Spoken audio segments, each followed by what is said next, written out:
Birleşken Devletler Teşkilatı Kişilik Hukuk Kengişi'nin xalığancha tutqunga qarşı turuş xizmat gruppasi o'tgan hafta tekshirish dokumenty e'lon qilib, Xitoy hukumatı tarafidan tutqun qilingandan beri izderiki bo'lmagan Uyg'urlardan atoqli jurnalist Qurbon Mahmud, Bag'dash to'rining qurg'uvchisi Akbar Asad va doktor Gulshan Abbosning darhol va shartsiz qo'yib berilishini talab qilgan.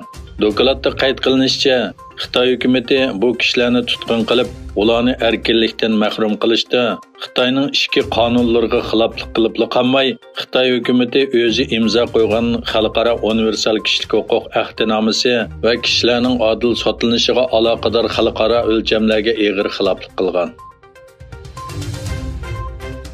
Xitoy Kommunist hukumatı Sharq Turkistondagi Uyg'urlarni davomli surgun qilishni davomlashtirmoqda.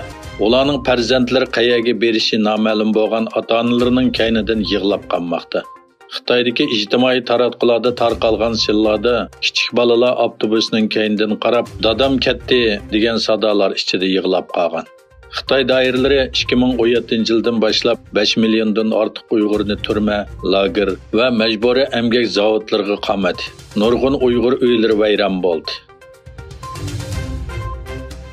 Amerika Kengash Palata a'zolari Amerika Savdo ministrlaridan Xitoyning Osiyo ishlab chiqaruvchi shirkatini harbiy oxirgi ishlatuvchi tizimligiga kirgizishni talab qildi.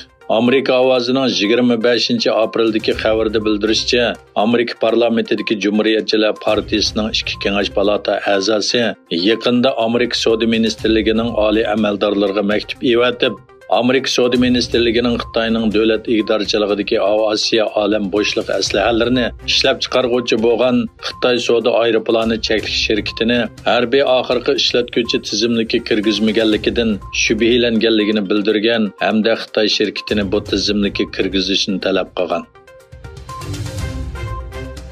Amerika Davlat bexatarlik maslahatchisi Jake Sullivan Washingtondagi Brookings organida qilgan so'zida Amerikaning yer shari iqtisodiy strategiyasi va uning Xitoyga tutgan pozitsiyasiga baho berdi. Amerikaning Xitoyga eksport cheklamasining ba'zi xalqliq sohalarga xos ekanligini va umumiy iqtisodiy munosabatni nishonlamaydiganligini ta'kidlab, Sullivan mundaq dedi: "Biz Xitoy bilan bo'lgan aloqani uzmaymiz. Xatarni azaytamiz. Amerika va ittifoqdoshlariga tava texnikalarni bizga qarshi ishlatmaslikka kafolatlik qilishni xohlaymiz."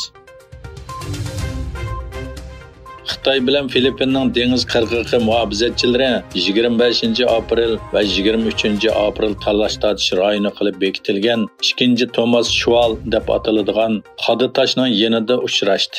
Egilinishcha, 2-Thomas Shuval Rib ikki davlatning dengiz qirg'og'i muhofazat atritining o'zaro charlash naq maydoni bo'lib, voqea yuz bergandan keyin Xitoy paraxotlari Filippinliklarga qarshi xatarlik manevrlarni qilgan.